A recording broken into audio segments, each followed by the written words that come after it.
আপনি যদি চান কোনো মানুষকে আপনার প্রেমে পাগল করতে, তাহলে আজকের এই ভিডিওটি আপনার জন্য বেস্ট হতে যাচ্ছে, সর্বোত্তম হতে যাচ্ছে। আজকের এই ছোট্ট একটি নকশা যে কেউ লিখতে পারবেন, যে কেউ, আমি স্ক্রিনে দিয়ে দিব। এই আমলটি যদি আপনার মধ্যে থাকে, আপনি যদি এই নকশাটি মাত্র একবার লিখতে পারেন আর সঠিক টাইমে প্রয়োগ করতে পারেন, পৃথিবীর এমন কোনো ব্যক্তি নেই তার মনটা গলবে না।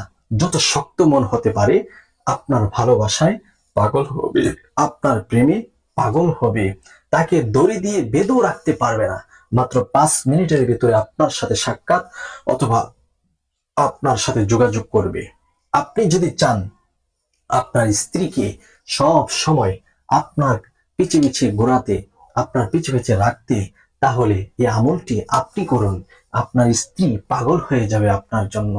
কোনো স্বামী যদি বদ মেজাজি হয় অথবা পর নারীতে আসক্ত থাকে, আপনাকে স্ত্রীর সেই মূল্য দিচ্ছে না, কদর করে না, তাহলে আজকের এই আমলটি আপনি করুন। তাহলে আপনার স্বামী পর্যাপ্ত পরিমাণের ভালোবাসা আপনাকে দিবে, আপনাকে আপন করে নিবে।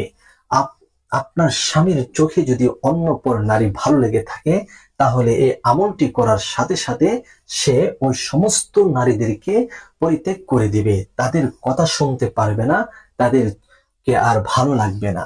এই জন্য কোনো অবাধ্য সন্তান যদি আপনার ঘরে থেকে থাকে, কোনো পিতা মাতার কথা শুনে না, আত্মীয় স্বজনের কথা শুনে না, তার যা মনে চায় সে তাই করে, তাহলে এই আমলটি আপনি করবেন।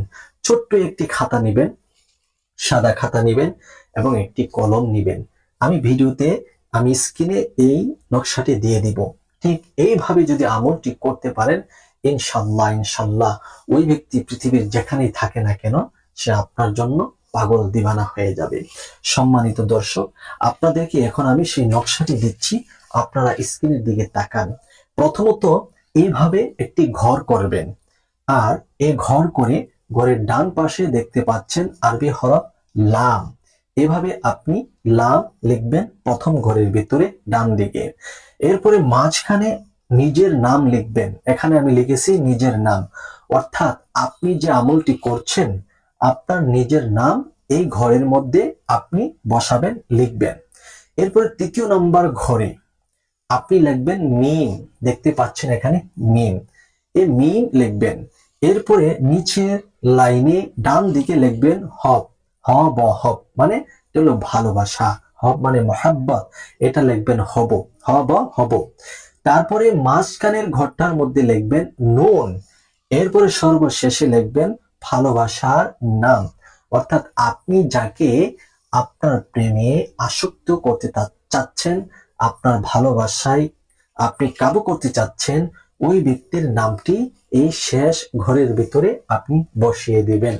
তারপরে ছোট্ট একটি ইসিম, আল্লাহ তাআলার সিফতি নাম মাত্র 11 বার পাঠ করে 11টি ফু এই নকশার মধ্যে আপনি দিবেন।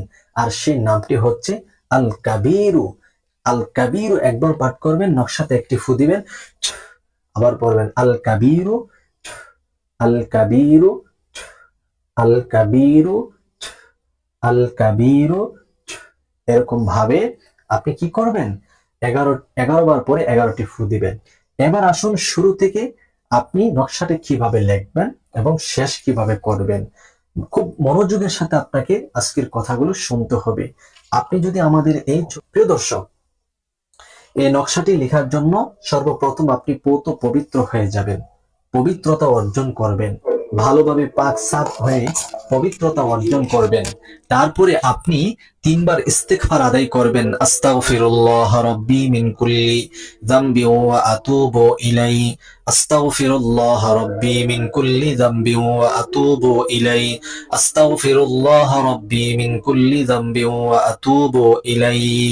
এরপরে নবীজি সাল্লাল্লাহু আলাইহি ওয়াসাল্লামের উপর দুরূদ শরীফ পড়বেন, আল্লাহুম্মা সাল্লি আলা মুহাম্মাদ ওয়া আলা আলি মুহাম্মাদ কামা সাল্লাইতা আলা ইব্রাহিম ওয়া আলা আলি ইব্রাহিম ইন্নাকা হামিদুম মাজিদ। আল্লাহুম্মা বারিক আলা মুহাম্মাদ ওয়া আলা আলি মুহাম্মাদ কামা বারাকতা আলা ইব্রাহিম ওয়া আলা আলি ইব্রাহিম ইন্নাকা হামিদুম মাজিদ। এরপরে নকশাটি লিখবেন। তারপরে আবার আপনি কি করবেন, আল কাবির 11 বার পরে 11টি ফু দিবেন নকশার উপর। তারপরে শেষে 3 বার দুরূদ শরীফ পড়বেন। এরপরে নকশাটিকে ভালোভাবে ভাঁজ করে কালো সুতা অথবা কালো টেপের মাধ্যমে পেঁচিয়ে আপনি পবিত্র মাটির নিচে গর্ত করে খাটিয়ে ফেলবেন, নতুবা পরিষ্কার স্বচ্ছ নদীর স্রোতে ফেলে দিবেন। ইনশাআল্লাহ 5 মিনিটের ভিতরে বাধ্য হয়ে যাবে আপনার কাঙ্ক্ষিত ব্যক্তি।